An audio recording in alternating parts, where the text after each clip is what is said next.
What's up, Taiwan? I'm Eric Gao with news from here in Taiwan and around the world. Starting off in national defense, Taiwan's military has been looking abroad for ways to enhance its capabilities. Now, an air defense system used against Russian forces in Ukraine has caught their eye. Jaime Ocon explains. This is the National Advanced Surface-to-Air Missile System, called NASAMS for short. It's a US or Norwegian system, and something Taiwan is looking to add to its arsenal. It's designed to take out aircraft, missiles, and drones, and has a powerful radar which can help monitor the skies with more accuracy. 它是一个半主动的一个阵列雷达，所以它的雷达波数会更为精准，机会可以早期发现这个逆中战机。 Taiwan's military wants to enhance its early warning capabilities due to threats posed by China, which regularly send fighter jets into its airspace. The weapon system has recently seen use in Ukraine, where the country's army is fighting against invading Russian forces. Their success against Russian attack helicopters and fighter jets has demonstrated the system's potential. And Taiwan's defense minister says the decision to acquire NASAMS was inspired by their use in the conflict. 我们从俄乌战争上面也看到，这些武器的确性能还各方面不错，所以我们的确有这个建这个案。至于获得其成的话，当然目前到我还没有得到正式通知，讲说已经同意或者如何的。 Air and missile defense will be one of the focuses of Taiwan's upcoming Hangguang military exercises. Those take place in less than a week and will be the largest in the country's history. While they practice, Taiwan's military will continue to look to the all-too-real battlefields of Ukraine while working to enhance their own country's capabilities. Howard Sung and Jaime Ocon for TaiwanPlus. The U.S. Senate has unanimously approved a trade agreement between the U.S. and Taiwan. The agreement was struck after a series of talks between the two sides. It includes stronger measures to tackle corruption, as well as ways to reduce customs paperwork. But the agreement is not a free trade deal, meaning it won't reduce any tariffs on imports and exports. The agreement will now go to U.S. President Joe Biden, who is expected to sign it into law. North Korea has fired 2 ballistic missiles into the waters east of the Korean peninsula. Wednesday's weapons test comes just hours after a U.S. nuclear-armed submarine docked in South Korea for the first time in 40 years. The U.S. announced that visit ahead of the first-ever meeting of the Nuclear Consultative Group with South Korea. That group aims to strengthen nuclear deterrence and security cooperation between the two allies. Meanwhile, a U.S. soldier has been detained by North Korea after crossing the border from the south. As Rick Lau reports, it's one of just a handful of such cases and has set the region on edge.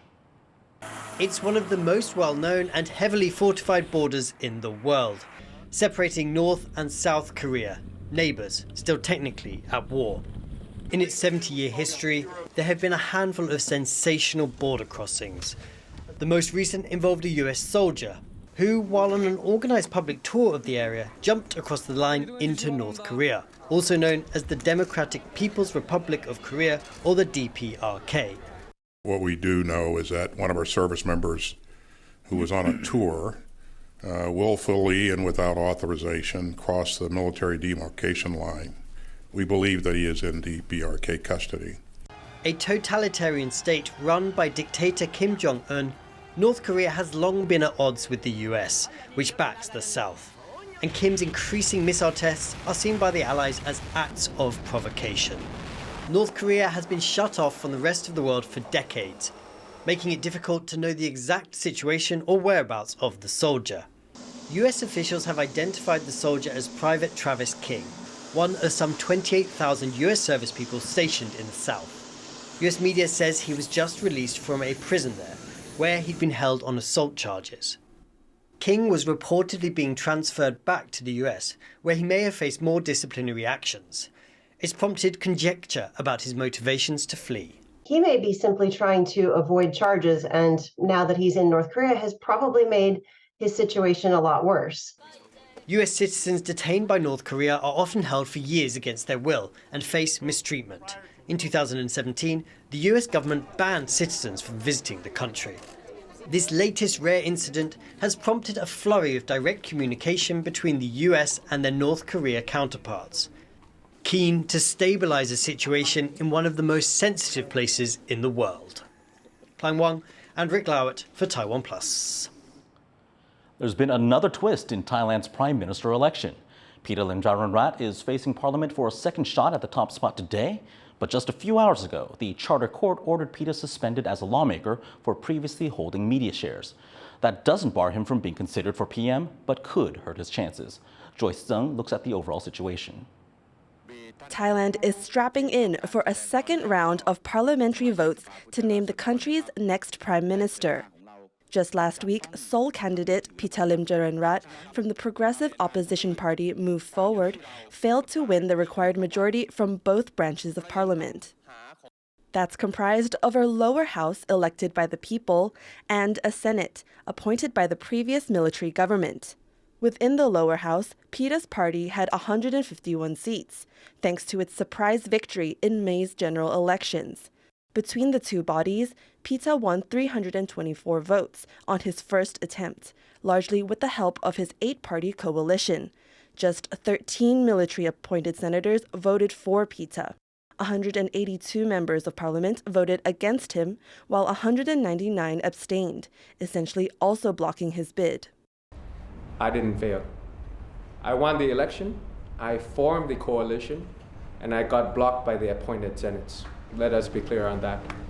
If Pita does not garner enough support his second time around, another vote will be needed later, leaving the country leaderless for the time being.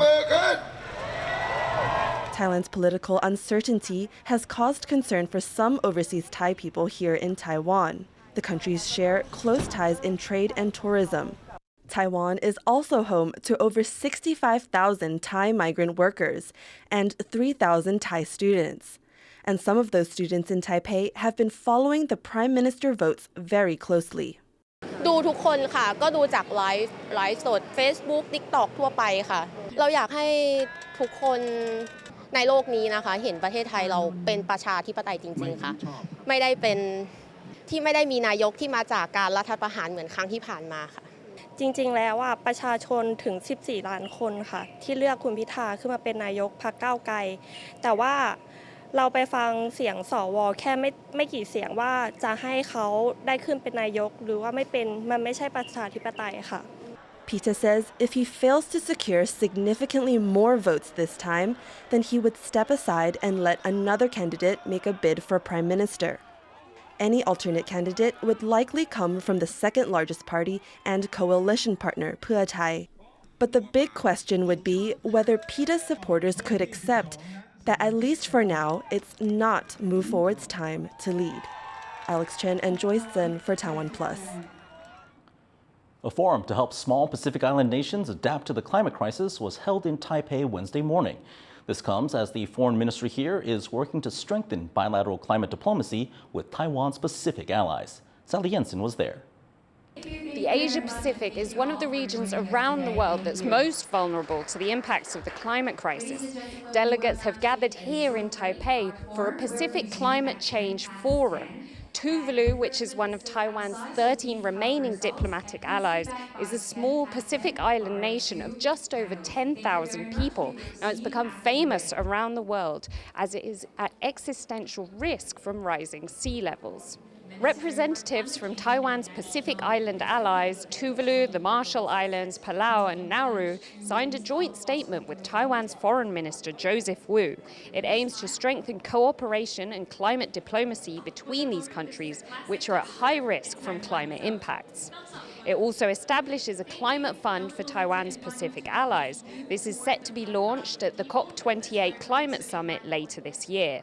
We must continue to push for global solidarity, and especially those countries with the capacity and resources to control and limit global warming below 1.5 degrees. Technical exchanges like these between Taiwan and its Pacific allies are part of a set of agreements to help Pacific Island nations adapt to and mitigate the effects of the climate crisis.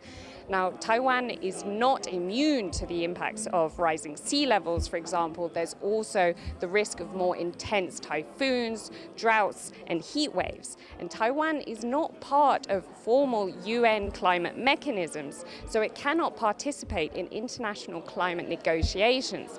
But it hopes that by holding exchanges like these with its Pacific allies, it will help bolster its own and also its allies' defenses against the increasing impacts of the climate crisis. Patrick Chen and Sally Jensen in Taipei for TaiwanPlus. In health news, cases of dengue fever are on the rise in central and southern Taiwan. 127 cases were recorded in the last week, bringing the total number of cases so far this year to 425.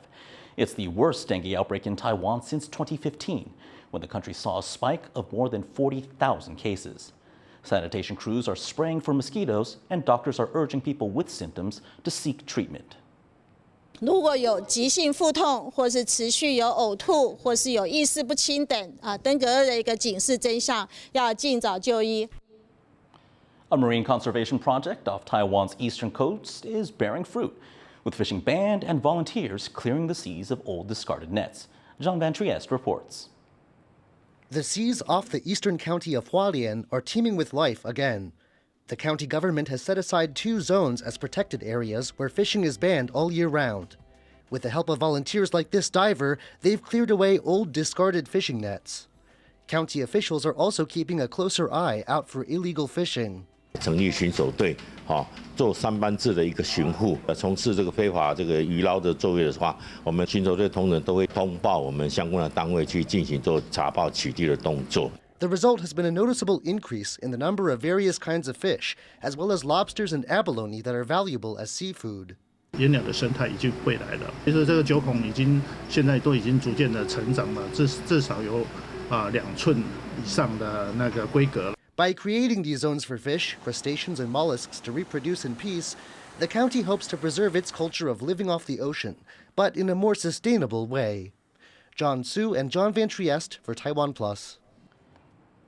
A record number of purple crow butterflies have been spotted fluttering over a road in southern Taiwan. Experts in Pingtung estimate the group had over 100,000 butterflies. Kenting National Park says they counted as many as 1,200 individual insects each minute. Purple crow butterflies migrate en masse each year during the rainy season in the summer. This is when plants begin to sprout young leaves, attracting female butterflies to lay their eggs. Electric sports cars are becoming more and more popular around the world, and students in northern Taiwan had a chance to get some insights into this industry by building an electric racing car from scratch. After 12 months of production, this team of students from National Taiwan University can finally unveil their latest electric car design, and this 4th-generation racing model is now ready to hit the track. The car was built by the university's racing team and is named Epsilon 4. It's an upgrade on previous designs, meant to be lighter and more stable. 空力套件一样是用碳纤维制成，那我们的车架是用钢管车架。那我们这次的话也比较多特色点是在底盘部分。我们在底盘的部分的话，我们有增加了防倾感。Last year, they joined other university teams from around the world to take part in the Formula SAE Australia race event. The Taiwanese team took 5th place in the presentation category, but they didn't get to race. That's because their car didn't quite pass the electric checks needed to get on the track. But this still turned out to be a valuable learning opportunity. 主要是在可靠度或是性能方面，我们比较有大的借鉴，因为我们还算是比较新的团队。The students worked together to build their car from scratch, something which gave them insights that often only come from on-the-job experience. 那这些系统全部加在一起，看起来简单，但是线接来接去就总会有问题。那这些问题是书本上比较不会讲的。The new model will get its chance to race in less than a week. And however it performs, their time working on this project has helped give these students a head start in shaping their future. Thank you for watching What's Up Taiwan. Remember to download the TaiwanPlus app for more stories from Taiwan and around the world. Finally, check out this skydiving stunt at Eden Park in Auckland as New Zealand counts down to the FIFA Women's World Cup on Thursday. I'm Eric Gao. Take care and see you next time.